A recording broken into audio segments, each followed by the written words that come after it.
Perdeu, é Playboy! Rolou um assalto aqui na região, eu tô com todas as características do vagabundo. Eu vou confirmar aqui, pera aí. Características? Ele tava com uma blusa do Flamengo. Minha blusa nem é de time, é pra você E ver. no boné dele tava escrito Lost. Lost?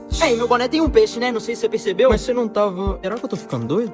Mas Mas aqui também tá falando que ele tinha um bigodinho de Todd mais ou menos que nem o seu é. Mas que porra é? Ih, minha barba tem uns 10 aninhos que tá crescendo pra mais isso. É impossível ser eu, senhor. Impossível. Tem que ver se eu tomei meu remédio hoje. Pois é, não tem nada a ver com o cara. Mas se eu tô chegando ali então, viu? Você me desculpa qualquer incômodo aí. Tá certo, vai lá, tá tranquilo. Mas se ele fica perguntando mais um pouquinho, disfarce cai. Ele tá doido, não pode ficar dando esses mole mesmo não, viu, parceiro?